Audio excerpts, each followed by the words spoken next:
कुल मिलाकर आज हम लोग पढ़ेंगे principal of superposition of forces, फिर उसके बाद में एक्सेलरेशन ड्यू टू ग्रेविटी, फिर उसके बाद में variation of ji with height, depth and due to rotation of earth. तो सबसे पहले अपन सीखते हैं principle of superposition of forces. Already vector जिसको आता है वो सब ये कर सकता है। Principle of superposition of forces,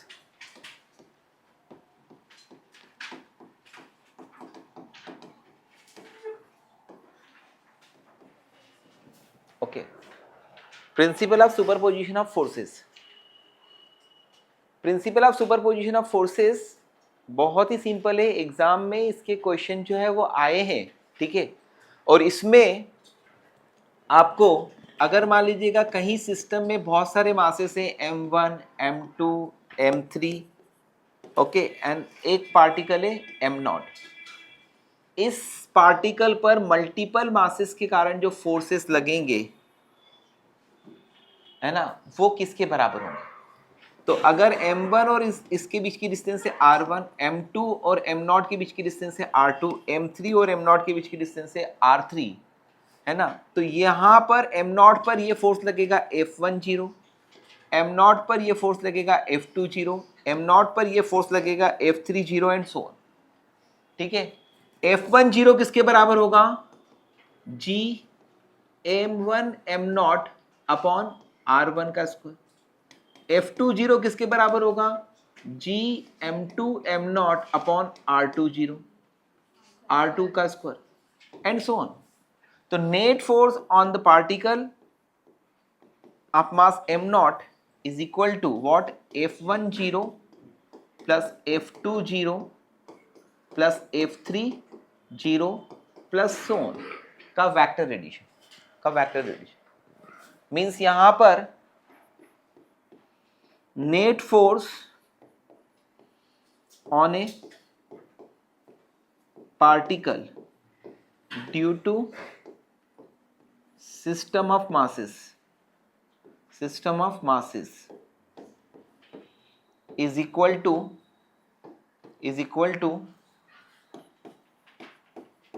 vector sum of forces due to individual mass on that mass, okay. तो नीट में तो मात्र इतना ही क्वेश्चन आ सकता है कि किसी एक मास पर कई मासेस के कारण जो नेट फोर्स होता है वो किसको फॉलो करता है? तो it follows vectors laws of addition. ये वेक्टर्स लॉज ऑफ एडिशन को फॉलो करता है। तो किसी एक मास पर सिस्टम ऑफ मासेस के कारण जो टोटल फोर्स होगा वो इंडिविजुअल मास के कारण फोर्सेस का वेक्टर सम होता है। समझ में है? अब यार वेक्टर सम होता है तो यहाँ पर आपको सभी फोर्सेस की डायरेक्शन सेम होगी तो क्या करेंगे? डायरेक्ट सम कर सकते हैं। लेकिन अगर सारे फोर्सेस किसी प्लेन में लाई कर रहे हैं तो फिर हमें क्या करना पड़ेगा? अगर दो है तो रिजल्टेंट का फॉर्मूला लगा देंगे, F1 square plus F2 square plus 2F1 F2 cos theta का स्क्वायर रूट।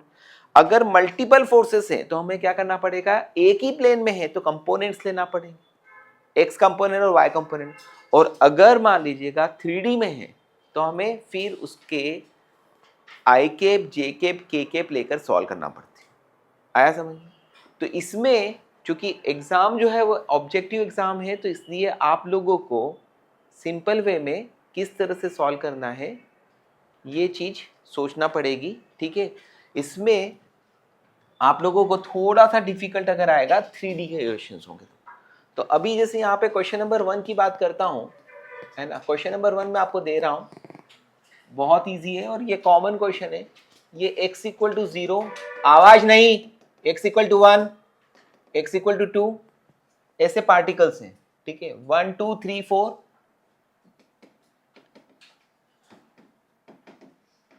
तो यहां पर x इक्वल टू 0 पर एक मास रखा है m, x इक्वल टू 1 पर एक मास रखा है m, x इक्वल टू 2 पर एक मास रखा है m, x इक्वल टू 4 पर एक मास रखा है, x इक्वल टू 8 पर एक मास रखा है m। तो x equal to 0 1 2 4 8 and so on पर इनफाइनाइट मासेस रखे m m m के, है ना। आपको फाइंड करना है net force on x equal to 0, x equal to 0 पर नेट फोर्स निकालना। तो देयर आर इनफाइनाइट फोर्सेस, उसका सम आएगा। अब यहां पर ये जो इनफाइनाइट फोर्सेस होंगे, इस पर, इस पर, इस पर, इसके कारण फोर्स, इसके कारण फोर्स, इसके कारण फोर्स का वेक्टर एडिशन करना है। आप ट्राई करिएगा, नहीं होता तो मैं हूं यहां पर, ठीक है। दूसरा क्वेश्चन जो है वो भी इजी क्वेश्चन है।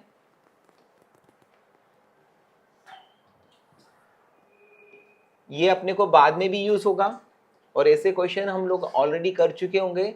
ये 3 पार्टिकल्स हैं, their masses are m m m each and they lie at the vertices of equilateral triangle of side A। Okay, ये B है, ये C है और ये A।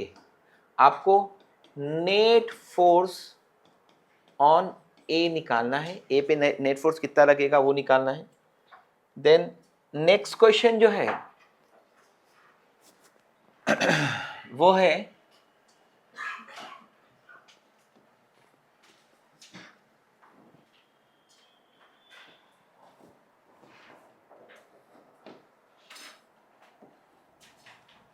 Again there are 4 particles,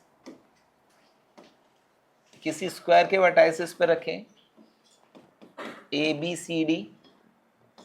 okay, आपको नेट फोर्स ऑन ए निकालना है, ए पे नेट फोर्स निकालना, करेक्ट। तो ये 3 क्वेश्चंस आप ट्राई करिए। ये मैंने 2D के लिए हैं, आपको मैं इलेक्ट्रोस्टैटिक्स में 3D के क्वेश्चंस को डिस्कस करूंगा। आया समझ में? करिए ट्राई। क्वेश्चन नंबर 1 बहुत सिंपल है। ये जो फोर्सेस लग रहे हैं, आवाज नहीं, ये F1 इधर लगेगा, F2 भी इधर लगेगा बेटा, F3 भी इधर लगेगा, है ना। तो F1 की वैल्यू क्या होगी, G mm m square upon 1 का स्क्वायर। F2 की वैल्यू क्या होगी, G m स्क्वायर अपॉन 2 का स्क्वायर। F3 क्या होगा, G m स्क्वायर अपॉन 4 का स्क्वायर 16। इस तरह से सारे फोर्सेस अगर सेम डायरेक्शन में हैं तो टोटल फोर्स क्या होगा, इन सबका डायरेक्टली सम F1 plus F2 plus so. इसमें से G m square common, it will B 1 plus 1/4 plus 1/16 plus 1/64 and it is what GP। GP में सम ऑफ n टर्म्स क्या होता है, G m square a upon 1 minus r, r is 1/4। So your final answer is G m square into 4 whole by 3. It is the final force. आया समझ में? ये final force. Okay, दूसरा question जो है वो भी कॉमन क्वेश्चन है। आपको एक इक्विलेटरल ट्रायंगल गिवन था, उसमें किसी एक मास पर टोटल फोर्स निकालना था, किसी एक मास पर टोटल फोर्स निकालना था। फार्मूले से भी कर सकते हैं, कंपोनेंट निकाल कर भी कर सकते हैं, क्योंकि ये resultant of 2 forces. Okay, and question जो है वो बिल्कुल भी डिफिकल्ट नहीं है। We have to find the force on A. A पे 2 एजेंट्स फोर्स लगा रहे हैं, बी और सी। तो force acting on A due to what, B, क्या होगा बोलो, G m m m square upon a square and the same force is exerted by C on A, the magnitude is same, got it। अब इसके बाद में अगर इन दोनों के बीच में एंगल 60 डिग्री है तो आप रिजल्टेंट करके भी निकाल सकते हो कि पहले का स्क्वायर प्लस दूसरे का स्क्वायर प्लस 2 इंटू पहला इंटू दूसरा इंटू कॉस 60, है ना।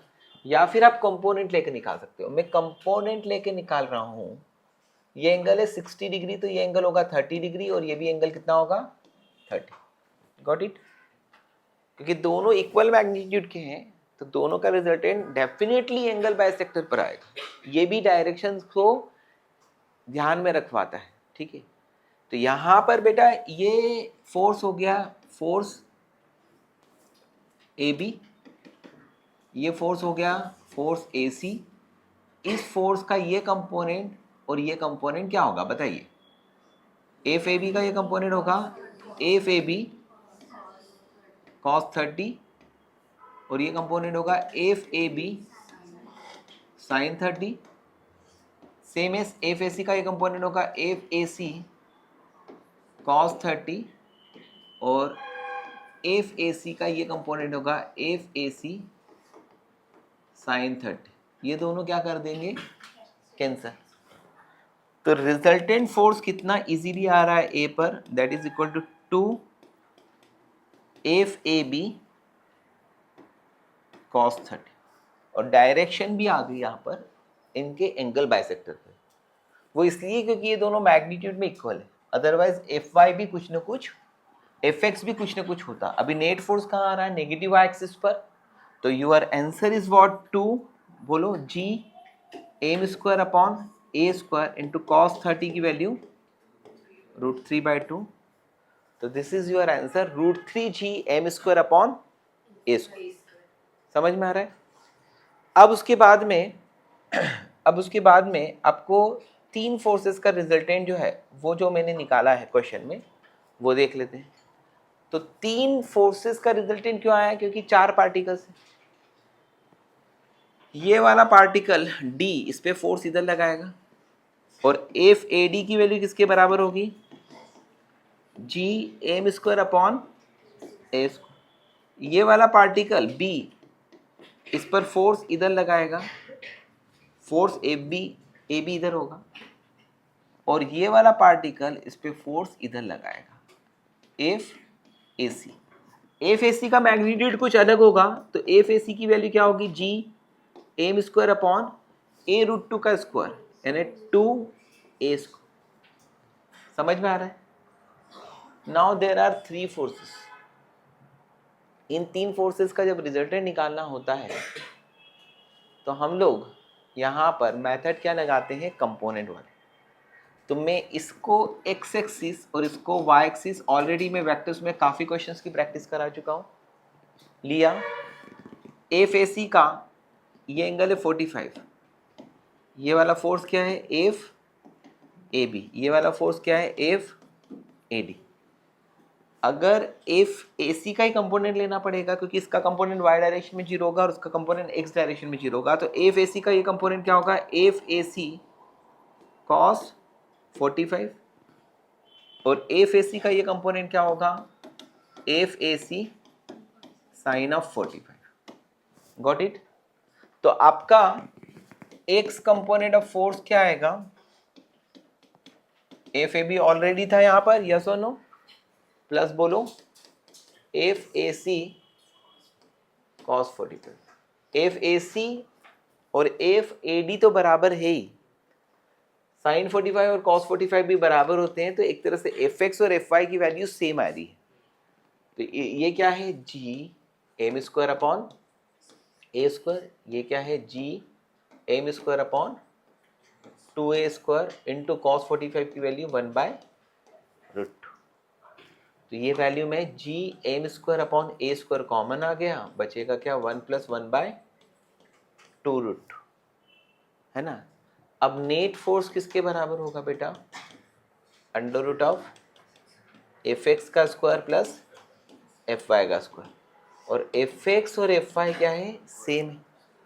तो एफ एक्स और एफ वाई सेम होगा, तो ये क्या होगा, √2 एफ एक्स, और एफ नेट जो लगेगा वो इधर लगेगा, ठीक है, क्योंकि एफ एक्स और एफ वाई बराबर होते हैं तो उनके एंगल बाइसेक्ट होते हैं। जैसे पिछली बार ये दोनों एफ ए सी और एफ ए बी बराबर थे। एनीवे यहाँ पर ये आंसर आता है G m square upon a square into √2 into 1 + 1/2√2। This is your answer. आगे समझ। और यही क्वेश्चन जो है वो आगे, ये दोनों क्वेश्चंस के आंसर जो है आगे आपको सैटेलाइट के क्वेश्चंस में काम में, ठीक है। तो इसको घर पे जाकर एक बार और प्रैक्टिस करिएगा। तो this is the problem on principal of superposition of forces. मैंने 3 प्रॉब्लम्स आपको कराई, ठीक। ध्यान से समझना, आवाज नहीं। Acceleration due to gravity, small G. आप लोगों ने अपनी लाइफ में स्मॉल जी देखा होगा बहुत बार, जी की वैल्यू 9.8 मीटर पर सेकेंड स्क्वायर या वो। तो एक्सेलरेशन ड्यू टू ग्रेविटी का मतलब क्या होता है? ये हमारी अर्थ, इसको हम ऑलमोस्ट स्फेरिकल मानते हैं, इसका मास है कैपिटल एम, इसकी रेडियस है कैपिटल आर, इसकी डेंसिटी यूनिफॉर्म कंपोजिशन मानते हुए रो है, यूनिफॉर्म कंपोजिशन मानते हुए रो है। इस पर अगर एक बॉडी रखी हुई है, उस बॉडी का मास है एम, है ना। अब force between earth and body A, force between earth and body A, ये किसके बराबर होगा? F equal to G small M into capital M upon capital R square, क्योंकि ये बॉडी का साइज अर्थ के कंपैरिजन में क्या है? बहुत स्मॉल है। तो फोर्स बिटवीन अर्थ एंड ये किसके बराबर आया? इसके बराबर आया, ठीक है। अब उसके बाद में यहां पर ए फिजिकल टू क्या होता है? Mass into acceleration. ये एक्सेलरेशन की वैल्यू किसके बराबर होगी? जी के बराबर, है ना। तो एफ इक्वल टू क्या ले लूंगा मैं? एम जी इजिकल टू क्या होगा? G small M into capital M upon R square. ये कैंसिल हो गया, तो एक्सेलरेशन ड्यू टू ग्रेविटी की वैल्यू क्या आ गई? G M upon R square. तो what do you mean by acceleration due to gravity? Acceleration due to gravity की डेफिनेशन होगी the force with which earth attracts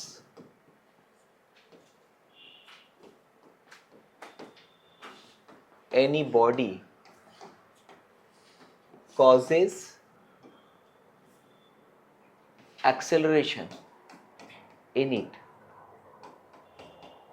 That acceleration is known as acceleration due to gravity. समझ में आया? That acceleration is known as acceleration due to gravity. तो acceleration due to gravity इसके लिए formula क्या है? G यानी क्या? यूनिवर्सल ग्रेविटेशनल कांस्टेंट, m यानी क्या? Mass of earth upon r यानी क्या? रेडियस ऑफ अर्थ का स्क्वायर। कहाँ पर है ये? जब वो a पॉइंट पर है।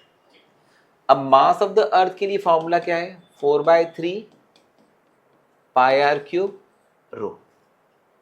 तो इस तरह से एक्सेलरेशन ड्यू टू ग्रेविटी का दूसरा फॉर्मूला क्या होगा? g into 4/3 pi R cube rho upon R square. ये कैंसिल हो गया, so it will be what? 4/3 pi G R rho. आया समझ में? इस तरह से एक्सेलरेशन ड्यू टू ग्रेविटी के दो फॉर्मूले दिखते हैं। एक होता है g is inversely proportional to r square होता है। कब? जब मास कांस्टेंट। ओके, g किसके इनवर्सली प्रोपोर्शनल होगा?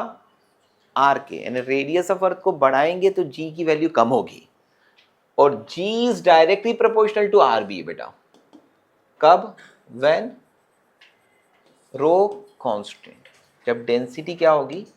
कांस्टेंट होगी।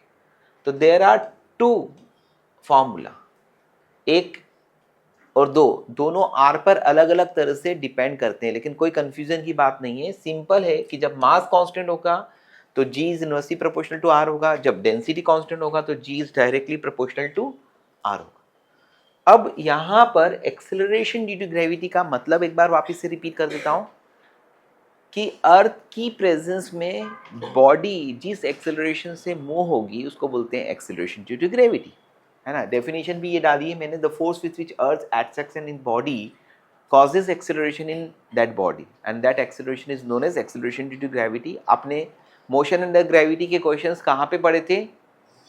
मोशन इन वन डायमेंशन में, है ना, जिसमें हम किसी बॉडी को ग्राउंड से कुछ ऊपर फेंकते हैं वगैरह। तो g की वैल्यू क्या होती है? G M upon R square, है ना, क्योंकि ये जो फोर्स है ये इन दोनों के बीच में है, ये फोर्स इधर है और यही फोर्स जो है वो किसके बराबर होगा, m इंटू ए की वैल्यू g के बराबर ली, ये फॉर्मूला है। अब हमें यहाँ पर ये देखना है कि अगर मैं अर्थ से कुछ हाइट पर जाता हूँ, अर्थ से कुछ डेप्थ पर जाता हूँ, तो उन पॉइंट पर एक्सेलरेशन ड्यू टू ग्रेविटी में क्या फ़र्क पड़ता है, किस तरह से फ़र्क, उसके अलावा अर्थ के रोटेशन के कारण भी g की वैल्यू में क्या फ़र्क पड़ता है। Variation of g due to height अपने को समझना है, यानी हम पृथ्वी से ऊपर ऊपर ऊपर ऊपर ऊपर जाते जाते हैं तो g की वैल्यू में क्या परिवर्तन आएगा। थॉट प्रोसेस ये होगी कि अर्थ के ऊपर जा रहे हैं, मास ऑफ अर्थ क्या रहेगा, कांस्टेंट रहेगा, और मास ऑफ अर्थ कांस्टेंट है तो क्या होगा, फार्मूला क्या लगाना पड़ेगा, gm/r²। ठीक है, तो अभी मेरा पहला पार्ट शुरू होता है, बिल्कुल आवाज नहीं, variation of g with height, height को एक और नाम दिया जाता है altitude, altitude, variation of g with height, height को एक और नाम दिया जाता है एल्टीट्यूड। ये हमारी प्यारी धरती माँ, मास m, रेडियस r। ओके, ये एक पॉइंट हो गया A और ये दूसरा पॉइंट हो गया B। B point is at height h from the earth surface, आवाज नहीं। अब यहाँ पर अगर मैं ये बोलता हूँ कि acceleration due to gravity at point A, that is क्या होती है g, और g की वैल्यू A पॉइंट पर क्या होती है, gm/r²। अब हम एट पॉइंट B निकालते हैं जो कि कितनी हाइट पर है बेटा, h हाइट पर है। तो h हाइट पर एक्सेलरेशन ड्यू टू ग्रेविटी को मैं यहाँ पे g रेज से बता रहा हूँ, यहाँ पे मैं g से बता रहा हूँ। तो g रेज की वैल्यू क्या होगी, gm/r+h का होल स्क्वायर। ओके, अब यहाँ पर अगर मैं g रेज अपॉन g की वैल्यू निकालता हूँ, इस वैल्यू में से इस वैल्यू को डिवाइड करता हूँ, तो gm से gm कैंसिल हो जाएगा, it is r upon r+h का whole square, r upon r+h का होल स्क्वायर।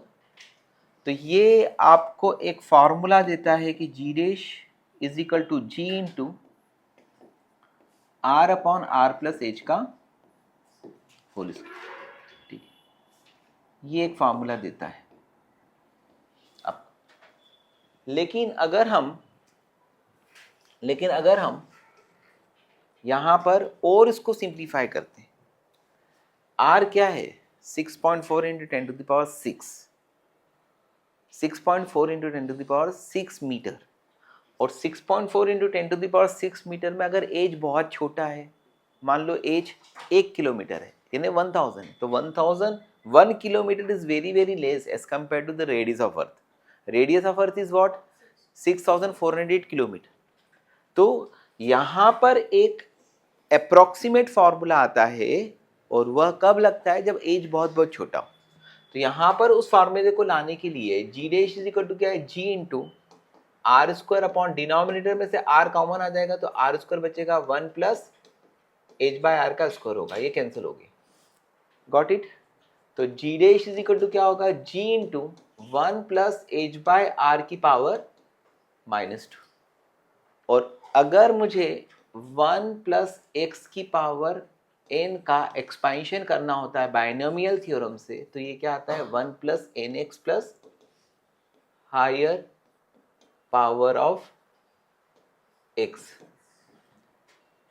यहां पर अगर मैं इसका एक्सपेंशन करूंगा तो g dash is equal to क्या होगा, g इंटू 1 प्लस पावर आ गया ही, पावर इज व्हाट बेटा, -2 into h/r plus higher power of h/r। लेकिन अगर h बहुत बहुत छोटा है r से, तो h/r की हायर पावर को क्या करोगे, इग्नोर करोगे, निग्लेक्ट करोगे, क्योंकि अगर एज बहुत बहुत छोटा है r से और लेस देन 1 की पावर जितनी भी ज़्यादा होती है वो वैल्यू टेंडिंग टू 0 होती है, इसलिए हमें g का दूसरा फॉर्मूला आएगा g into 1 minus 2h by R. Got it? 1 minus 2h by, उसको इंक्लूड कर. तो there are two formulas, but confusion नहीं हो कि यार कब कौन सा फॉर्मूला यूज करना है. तो ये फॉर्मूला कब यूज करिए? When h is less than 200 kilometre. और ये वाला फॉर्मूला कब करिए? जब h is greater then 200 kilometre. क्योंकि h is very very smaller than r. में फिजिक्स वालों की आदत होती है कि 3-4% के आसपास चीजें होती है ना, तो उसको हम इग्नोर कर देते. आया समझ में? तो 6400 का 3-4% जो है 200 किलोमीटर 300 किलोमीटर के आसपास होता है, उसको हम इग्नोर कर सकते हैं इवन 200 किलोमीटर तक को. आया समझ में? तो ये मैंने एकदम क्लियर बताया है कि variation of ji with height with altitude is what formula अभी के अभी लर्न करना होगा. G into R square upon R plus H का स्क्वायर. बट ये वैलिड कब है? जब एच कंपेरेबल होता है आर के. और अगर एच वेरी वेरी लेस है तो क्या होगा? G dash is equal to G into in the bracket 1 minus 2h by R. ठीक है. इस तरह से अगर मैं देखता हूं तो g की वैल्यू विथ हाइट क्या होती है? h इंक्रीज होता है तो g की वैल्यू क्या होती है? डिक्रीज होती है. आया समझ? g बिकम्स जीरो कहां पर? At infinity. g becomes zero कहां पर? At infinity. ये मत करना कि 1 माइनस 2h बाय आर को जीरो कर देगी तो h की वैल्यू r बाई 2 पर हो जाएगा. वो ना, h की वैल्यू r बाई 2 पर g जीरो नहीं होता है, कुछ होता है. तो जैसे जैसे हम पृथ्वी की सतह से ऊपर जाते हैं g की वैल्यू क्या होती है? कम होती जाती है. अगर इसको ग्राफिकली समझना है ना, तो ये g की वैल्यू है और यह हाइट है, तो ये h इक्वल टू r के बाद में g की वैल्यू इस तरह से डिक्रीज होती है, एक्सपोनेंशियली कम होती है. अब ये हुआ हाइट पर जाने पर. लेकिन अगर हम अर्थ के इनसाइड जाएंगे तो g की वैल्यू कैसे कम होगी, कैसे बदलेगी, उसको मैं बताता हूं. तो दूसरा आता है,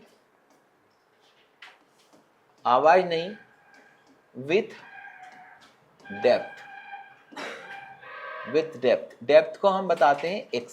ध्यान से समझना, ध्यान से समझना. पृथ्वी की सतह से अगर h हाइट या x डेप्थ में जाते हैं तो g की वैल्यू किस तरह से बदलेगी. ये अर्थ है. ये अर्थ क्या है? परफेक्ट स्फीयर है, मास a में, रेडियस r है और इसका यूनिफॉर्म कंपोजिशन माना और इसकी डेंसिटी क्या है? रो. अगर आप अर्थ के अंदर कितने डेप्थ पर गए? x डेप्थ पर गए. इस पॉइंट पर एक्सेलरेशन ड्यू टू ग्रेविटी निकालना है. इस पॉइंट पर एक्सेलरेशन ड्यू टू ग्रेविटी निकालना है. तो इस पॉइंट पर जब आपको एक्सेलरेशन ड्यू टू ग्रेविटी निकालना है तो यहां पर अर्थ का complete mass, complete earth is not responsible for G inside earth. ये जो अनशेडेड पार्ट है, अनशेडेड पार्ट है,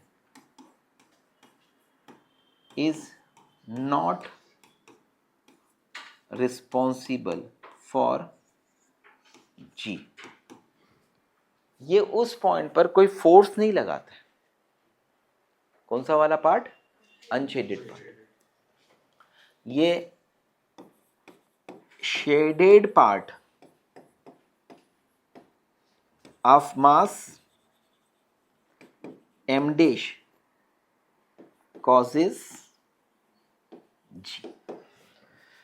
आया समझ में? तो पृथ्वी के अंदर अगर जाते हो तो जितना आप अंदर जाओगे ना, तो ये अनशेडेड पार्ट जो है उसमें वो जी में कंट्रीब्यूशन नहीं करता है. जी में कंट्रीब्यूशन कौन करता है? अब इसको प्रूव कैसे करना? तो इसका प्रूफ जो है वो हम गॉस थ्योरम में करेंगे, इलेक्ट्रोस्टैटिक. इसका एक्सप्लेनेशन जो है मैं अभी दे सकता हूं, लेकिन एक मैथमेटिकल लंबा टर्म जाता है, उससे होगा. लेकिन इसको हम कहां पे बताएंगे? गॉस थ्योरम में इसका एक्सप्लेनेशन है. कि यही पार्ट क्यों वहां पे देते। तो टोटल मास ऑफ अर्थ कितना था m, इतने पार्ट का मास कितना आ गया m डैश। m डैश की वैल्यू अगर मैं पूछूंगा तो मास इज इक्वल टू क्या होता है वॉल्यूम इनटू डेंसिटी। वॉल्यूम कितना होगा 4/3 पाई इंटू, है ना। अब क्या आएगा बेटा, acceleration due to gravity at A point पर एक्सेलरेशन ड्यू टू ग्रेविटी कितना है gm अपॉन आर स्क्वायर, और इट इज क्या 4/3 pi R rho G. And at P, ये पॉइंट है P, इस पॉइंट पर एक्सेलरेशन ड्यू टू ग्रेविटी क्या है g डैश, वो किसके बराबर होगी g बोलो m dash upon r minus X का whole square.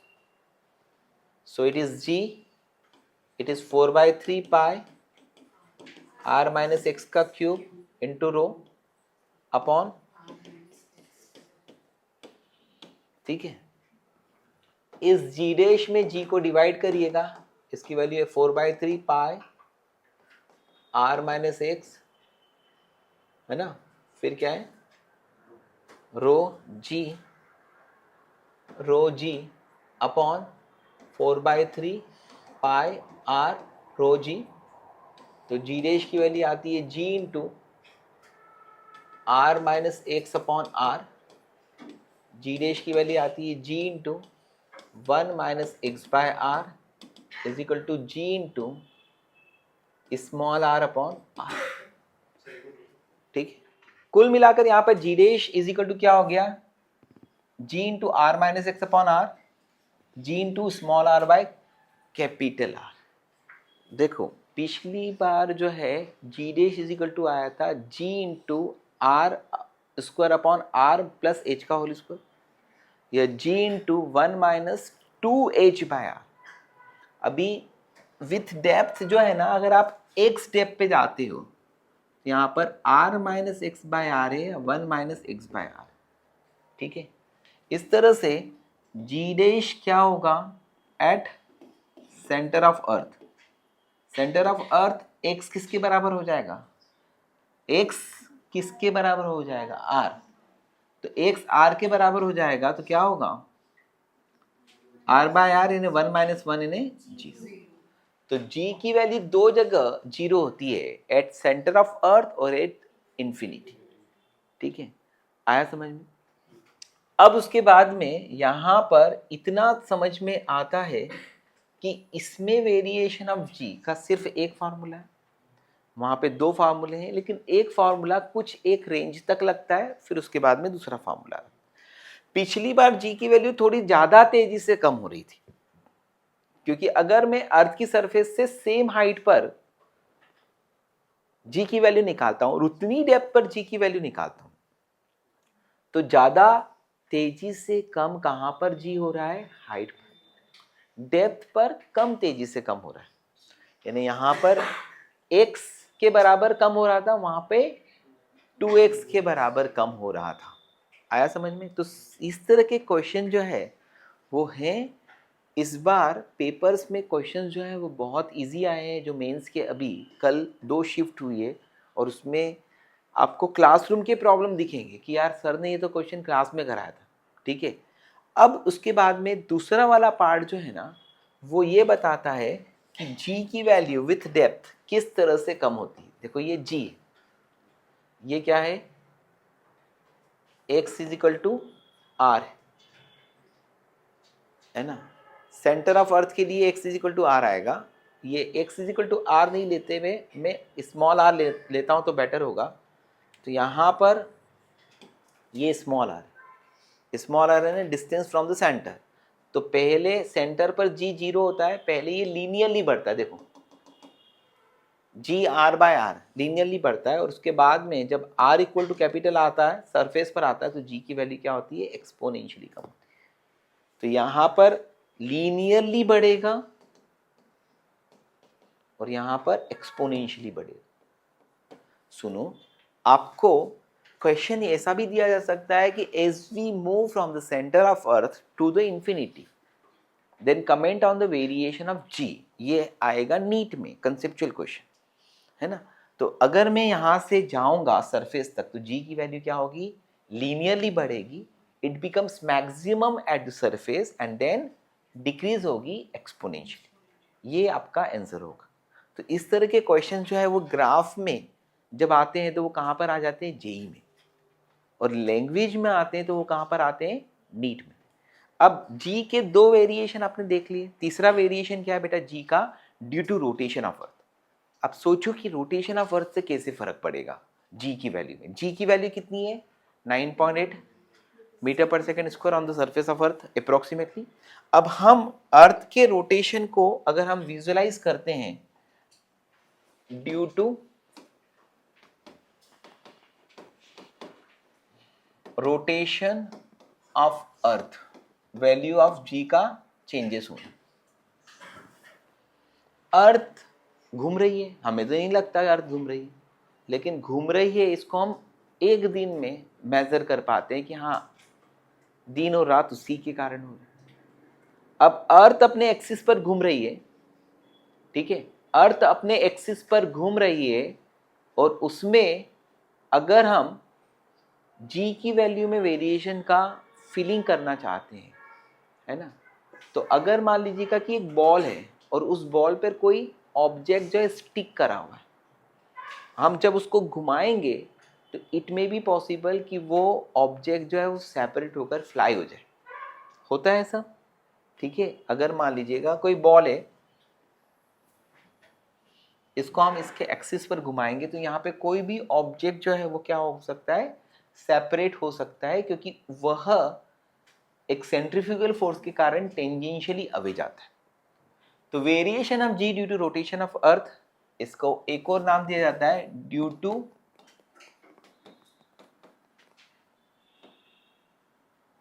Latitude.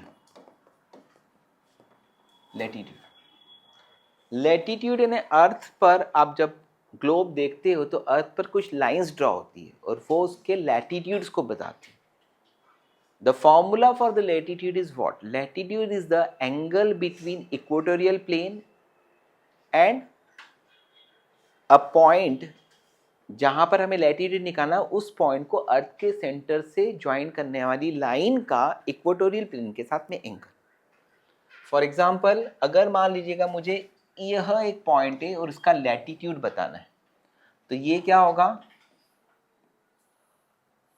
This is the equatorial plane, ठीक है, ये इक्वेटोरियल प्लेन होगी।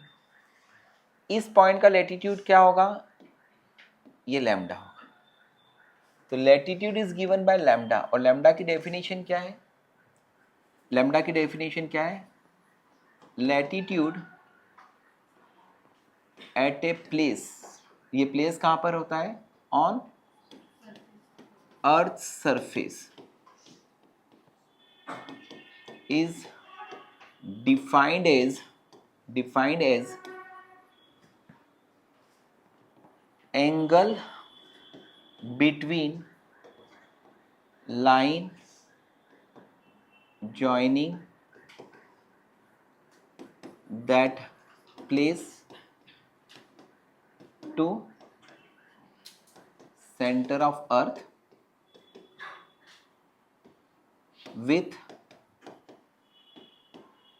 Equatorial plane. ओके, तो इस प्लेस को अर्थ के सेंटर से ज्वाइन करने वाली लाइन का इक्वेटोरियल प्लेन के साथ जो एंगल होता है उसको बोलते हैं लैटिट्यूड। लैटिट्यूड एट इक्वेटर क्या होता है, 0 डिग्री। लैटिट्यूड एट पोल क्या होता है, 90 डिग्री। तो latitude is different at different location, it varies from 0 to 90 degree. अब आपको मुझे क्या सिखाना है, जी की वैल्यू रोटेशन ऑफ अर्थ के कारण क्या फ़र्क पड़ती है। तो ये पहले बेसिक कंसेप्ट समझाया आपको, लैम्डा की डेफिनेशन क्या होती है, लैम्डा एट इक्वेटर कितना होगा, 90 डिग्री की 0 डिग्री, 0 डिग्री। लैम्डा एट पोल कितना होगा, 90 डिग्री। अब अगर मैं यहां पर दूसरा कंसेप्ट बताता हूं बेटा, अर्थ की एंगुलर वेलोसिटी, किसकी बेटा? अर्थ की। तो वो क्या आएगा? 2π/t यानी 24 आवर्स। ठीक, तो इट इज 2 इंटू पाई की वैल्यू 3.14 अपॉन 24 आवर्स को 16 to 60 कर देना बेटर होगा। ठीक है, तो इट इज 86,400 और न्यूमरेटर में ये आ रहा है ना, 86,400 और न्यूमरेटर में ये आ रहा है, तो इट इज अप्रोक्सीमेटली 10⁻⁻⁴ रेडियन पर सेकेंड स्क्वायर पर सेकेंड। तो अर्थ की एंगुलर वेलोसिटी कितनी है? काफी कम, अप्रोक्सीमेटली बताया मैंने। और यहां पर कोई भी बॉडी जो है अर्थ पर, उस पर एक एक्सेलरेशन रहेगा, रेडियल एक्सेलरेशन ω²r, जो मैक्सिमम किसके लिए होगा? R equal to capital R, क्योंकि अलग अलग लैटिट्यूड पर वो पार्टिकल अलग अलग रेडियस के सर्कल में घूम रहा है। तो यहां पर ω²r is the maximum acceleration. कहां पर होता है वो? इक्वेटर। तो उसकी वैल्यू क्या होगी? Approximately 10⁻⁻² metre per second square. तो बेटा due to rotation of earth, जो मैक्सिमम एक्सेलरेशन की वैल्यू आ रही है वो किसके बराबर आ रही है? 10⁻⁻²। वाई? बिकॉज ω² की वैल्यू 10⁻⁸ होगी और रेडियस की वैल्यू 6.4 × 10⁻6 होती। तो इसलिए हम यहां पर ये बोलते हैं कि अर्थ का घूमने का फर्क बहुत कम पड़ता है, लेकिन दैट इज द कंसेप्ट कि कितना फर्क पड़ रहा है जी की वैल्यू। तो अगर हमें वो निकालना है तो पहला मैंने कंसेप्ट पढ़ाया आपको, लेटीट्यूड का क्या होता है, दैट इज नो प्रॉब्लम कि लैम्डा होता है।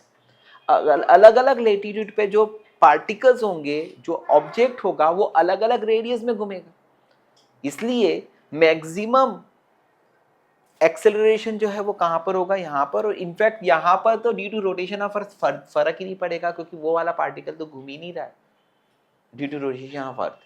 तो कुल मिलाकर यहां पर अगर अपन ये देखते हैं कि यहां पर जो पार्टिकल है, that particle is revolving in a circle of radius r।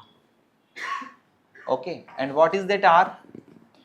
तो this is r, this is capital R। तो r/कैपिटल R इज इक्वल टू क्या होगा? cos लैम्डा, यानी स्मॉल r इक्वल टू क्या होगा? Capital R cos lambda. तो lambda latitude पर जो पार्टिकल है, that is not performing A grade circle of radius r, capital R, that is performing, that is revolving in a circle of radius small r, that is capital R cos lambda, है ना। अब क्या होता है कि g की value में यहाँ पे परिवर्तन निकालना है। अभी तक ये जो है ना बेसिक कंसेप्ट थे, जो कि यहाँ पर रोटेशन ऑफ अर्थ से जो जो फर्क पड़े उसको बताया, उसमें बताया कि कौन सी वैल्यू कितनी ज़्यादा है और कहाँ पर कितनी है। अब सुनिए, अगर मुझे इस पॉइंट पर g की वैल्यू निकालनी है तो इस पॉइंट पर एक फोर्स कहाँ लगेगा? mg। किधर लगेगा? टुवर्ड द सेंटर ऑफ अर्थ। दूसरा फोर्स कौन सा लगेगा? Normal ration. तीसरा फोर्स कितना लगेगा? Centrifugal force. एंड ये एंगल कितना है? लैम्डा, तो ये एंगल होगा लैम्डा। तो why the variation of g occur? Due to rotation of earth due to centrifugal force. Centrifugal force की वैल्यू क्या होगी? सेंट्रीफ्यूगल फोर्स की वैल्यू क्या होगी? m ω²r। Got it? अब जो भी अपरेंट g होता है यहाँ पर, उसकी वैल्यू हमें निकालना है। तो यहाँ पर सेंट्रीफ्यूगल फोर्स का ये कंपोनेंट क्या आएगा? Centrifugal force cos lambda.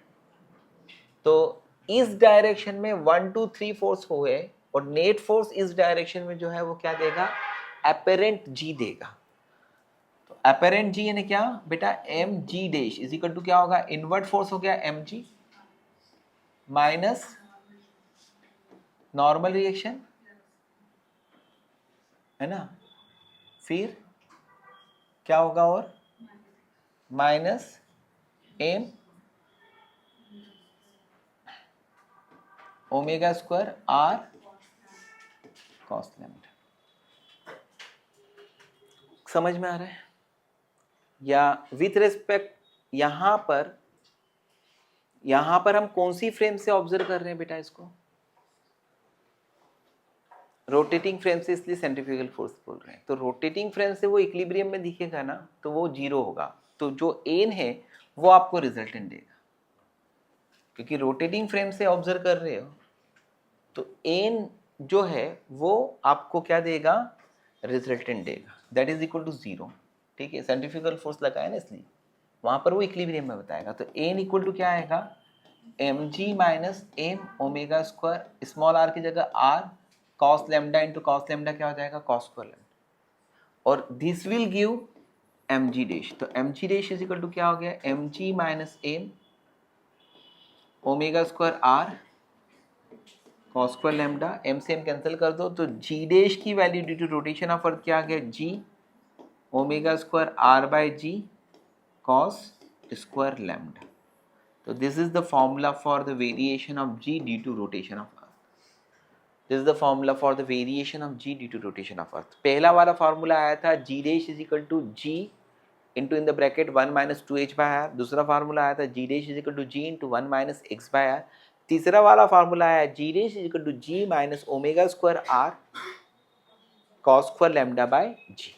अब यहाँ पर अगर हम ये देखते हैं कि जी की वैल्यू कहाँ कहाँ पर कितनी कितनी फर्क पड़ी, तो पहला आएगा जी एट इक्वेटर। इक्वेटर पर जी की वैल्यू क्या होगी, G minus omega square R by G into cos square zero, that is 1 होता है। यानी कितना आता है, G minus omega square R by G. Got it? कोई तकलीफ? डिवाइडेड बाय जी, क्यों आया, एक मिनट, ये मैंने जी को कॉमन निकालने का एक सोचा था, तो इतना पार्ट जो है वो अपन यहाँ पे कैलकुलेशंस का मिस्टेक हुआ है, ये ऐसे ही आएगा, ये ऐसे ही आएगा। ठीक है, यहाँ पर हम लोग जो फॉर्मूला बनाते हैं ना बेटा, वो जी कॉमन निकाल कर बोलते थे 1 minus omega square R by G, ऐसा भी बोलते हैं। ठीक है, एनीवे जी की वैल्यू में इक्वेटर पर जो चेंज आता है वो क्या आया, जी माइनस ओमेगा स्क्वायर आर, यानी 9.8 माइनस 0.034 आता है। मैक्सिमम वैल्यू ऑफ जी जो कम होती है वो कितनी कम होती है बेटा, इतनी। और एट पोल क्या होता है, जी डैश इक्वल टू जी ही होता है, क्योंकि कॉस स्क्वायर 90 की वैल्यू क्या होगी, 0 होगी, और इस तरह से जी की वैल्यू में कोई परिवर्तन नहीं आएगा।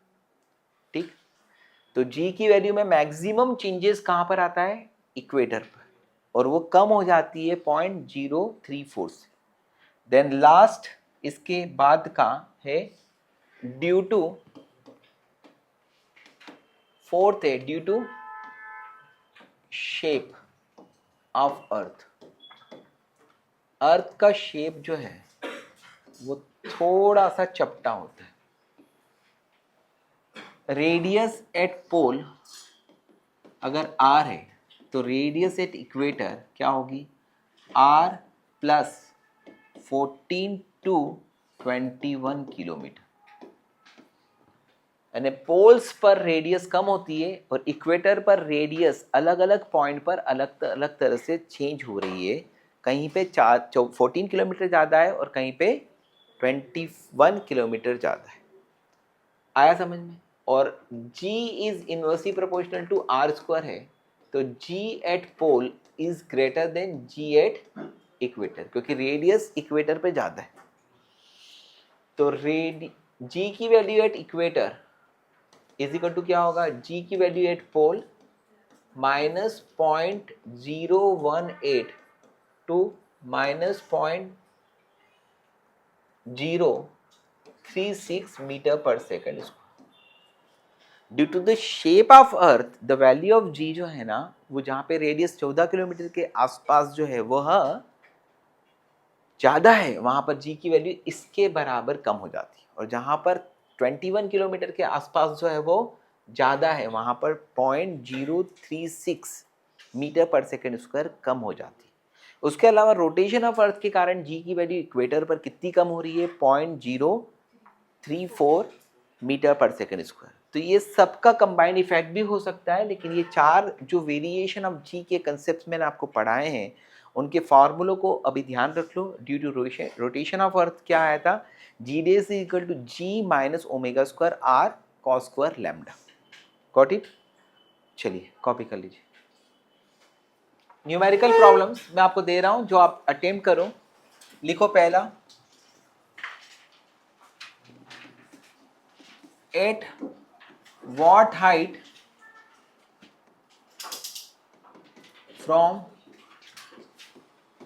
earth's surface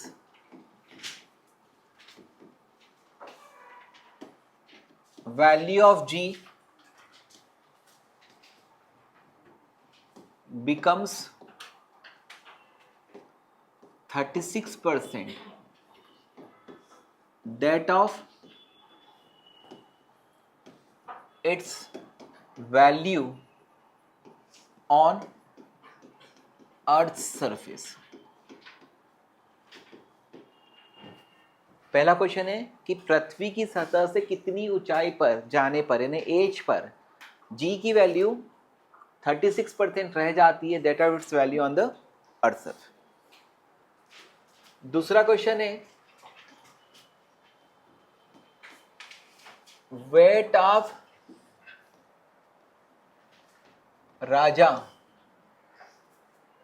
राजस कर देता हूं, Rajas at earth surface is 60 kg weight. Weight of Rajas at Earth surface is 60 kg weight. At what height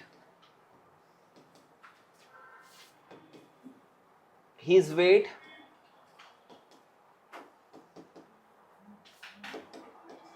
reduces by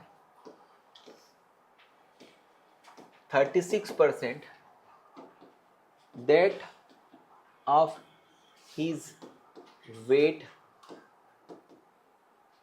on Earth's surface। Okay, ये reduces by लिखा है, ये ध्यान रखना। तो क्या दिया था, weight of Rajas at earth surface is 60 kg weight, at what height his weight reduces by 36% that of his weight on earth surface. तीसरा क्वेश्चन है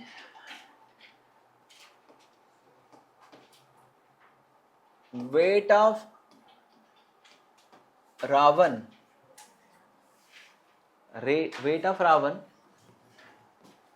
eight earth surface is 400 kg weight। At what depth his weight becomes 100 kg weight। At what depth, अर्थ के अंदर कितनी depth पर जाने पर इसका wait क्या हो जाएगा, 100 kg हो जाए। चौथा है radius of earth increases by 2%। Radius of अर्थ को मैंने इंक्रीज किया है 2%। फाइंड परसेंटेज चेंज इन जी की में परसेंटेज चेंज निकालना है। फाइंड परसेंटेज चेंज इन जी। इसमें पहला क्वेश्चन है कीपिंग मास कांस्टेंट, और दूसरा क्वेश्चन है keeping density constant. Keeping mass constant and keeping density constant. Next question है what should be length of a day? What should be length of day? अगर अर्थ अपनी axis पर घूम रही है और वो 24 घंटे के बजाय थोड़ा फास्ट घूमेगी, what should be the length of day? और what should be है वो, what should be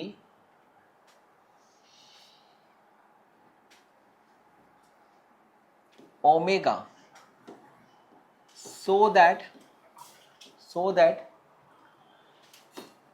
a body placed on equator experiences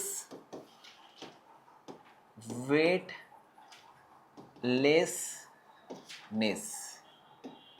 weightlessness का मतलब क्या है? वेटलेसनेस कब होता है? जिसे अर्थ के सेंटर पर वेटलेसनेस होता है. यानी हमारा रावण जो है, अगर हम उसको अर्थ के सेंटर पर लेकर वेट मेजर करेंगे तो हिज वेट विल बी 0, जो कि on the surface of earth अभी मैंने क्वेश्चन में दिया था 400 kg वेट, क्योंकि वहाँ पे g की वैल्यू क्या है? 0 है. तो what should be the length of day? Earth अपनी एक्सिस पर अगर खटाखट तेजी से घूमने लग जाएगी ना, तो इक्वेटर पर कोई प्राणी जो है वो क्या होगा, उस पर सेंट्रीफ्यूगल फोर्स किसके बराबर लग जाएगा? उसके वेट के बराबर, यानी नॉर्मल रिएक्शन क्या हो जाएगा? 0. तो वो कहलाता है वेटलेसनेस. वेटलेसनेस का मतलब होता है g डैश इक्वल टू 0 होना. और ये क्वेश्चन कौन सा है? पहले वाले 2 क्वेश्चंस मैंने काय के दिए थे? Variation of g with height. तीसरा क्वेश्चन क्या था? With depth. चौथा क्वेश्चन क्या था? Percentage change in g. पांचवा क्वेश्चन क्या है? रोटेशन ऑफ अर्थ में क्या चेंजेस करें, है ना. 6 क्वेश्चन है. ये अर्थ है, इंपॉर्टेंट क्वेश्चन है. अर्थ है, इसके सेंटर से r/2 डिस्टेंस पर ये क्या बनाया मैंने? टनल. तो एक टनल बनाइए सेंटर से r/2 डिस्टेंस. आया बेटा समझ? इस पे this tunnel is a smooth tunnel. This tunnel is a smooth tunnel, and in this smooth tunnel a block of mass m is placed. ये अर्थ हो गया. इनसाइड अर्थ एक टनल है r/2 डिस्टेंस पर, और इस टनल से x डिस्टेंस पर क्या है? एक ब्लॉक है. The tunnel is smooth. तो फाइंड करना है normal reaction on block placed inside tunnel. Okay. इस ब्लॉक पर नॉर्मल रिएक्शन कितना लगेगा? और ये जो क्वेश्चन है ये आगे SHM में काम में आएगा. इसका नेक्स्ट पार्ट समझ में आए? आपको क्या निकालना है? नॉर्मल रिएक्शन जब इसको हमने x डिस्टेंस पर रखा है. ये सारे क्वेश्चन जो हैं वो एक बार आप अटेम्प्ट करिए, क्योंकि आज के दिन मैं क्वेश्चंस ही दे पाऊंगा, है ना. इसका डिस्कशन करने के लिए मुझे 10-12 मिनट लगेंगे, वो मैं कल स्टार्ट करूंगा. मीनवाइल आप लोगों को ग्रेविटेशन के 2 लेक्चर्स खत्म हो गए. हमारा वेरिएशन ऑफ g जो है वो थ्योरी पार्ट खत्म हो गया, न्यूमेरिकल पार्ट वाला चल रहा है. ठीक है.